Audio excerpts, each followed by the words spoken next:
Hey everyone, who loves queso? I love queso. Let's make some vegan queso. Uh-oh.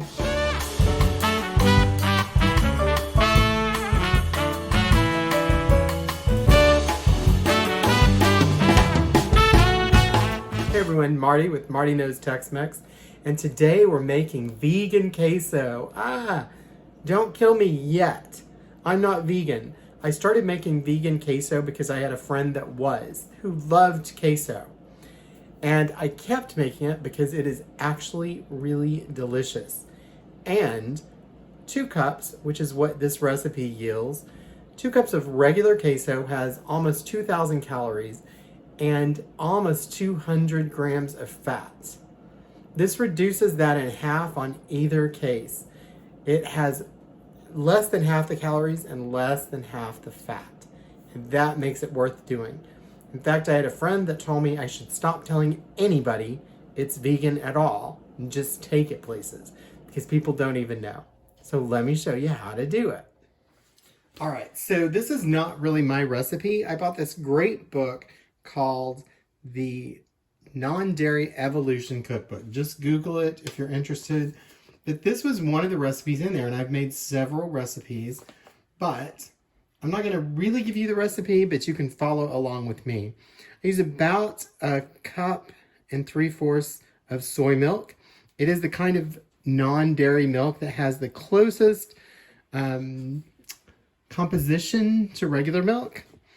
I use a 1/4 cup of nutritional yeast, a 1/4 cup of tapioca flour, a 1/4 cup of any kind of vegetable oil, a tablespoon of white miso paste.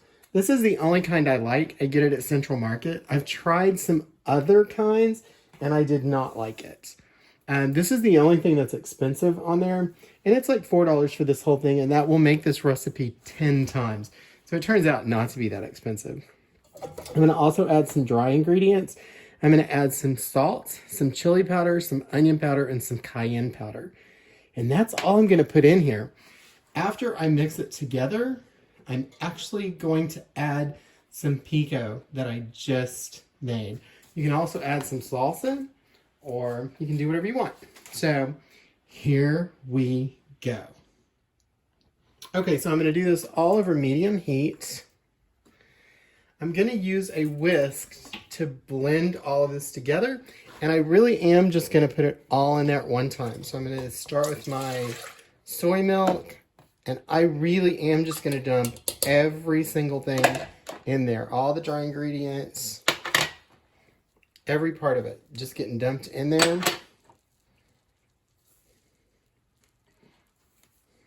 Miso paste is the only one that's hard to get out. So I'm going to whisk this all up.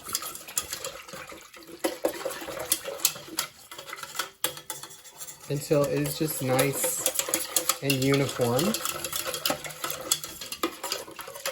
If you're looking at it right now and thinking that could never turn into queso, you're going to be surprised. Because it totally is. I do need to stir it quite often.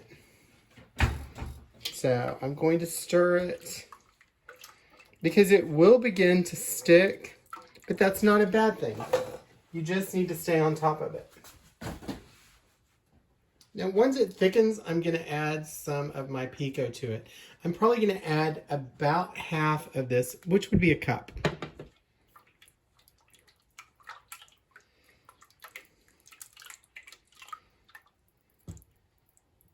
Now what starts to happen is you can see it's beginning to thicken on the bottom, and that's why you just want to keep removing it. You want to stir it in, that it is beginning to thicken.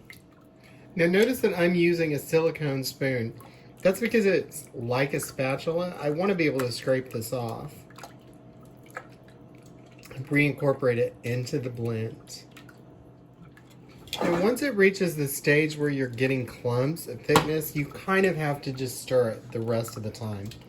The great news is there isn't that much time left.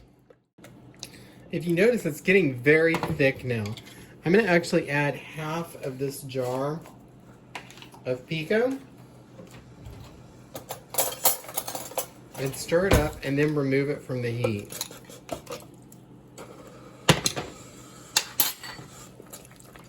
I'm going to turn the heat off at this point. If you look at it, it is the consistency of cheese. You can add a little bit more soy milk if you wanted along the way to loosen the consistency. You can also add a little more salsa, especially if it's wetter salsa, to unthicken it. But it is so amazing. It tastes fantastic. And that's basically how you do it. So, it made 2 cups of queso and enough for me to taste it. Here goes nothing.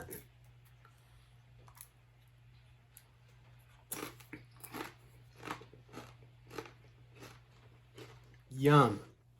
Who knew years ago when I found this recipe for someone who was both gluten intolerant and lactose intolerant that it would be my go-to queso forever. But it actually is, because it has less calories, less fat, it's easy to make, and it's less expensive than making actual queso with dairy. You can use almost any type of non-dairy milk. Soy will always work best because it is the closest in composition to actual dairy milk. There you have it. I hope you try it. You'll be pleasantly surprised. Thanks for Tex-Mexing with me, and I'll see you next time.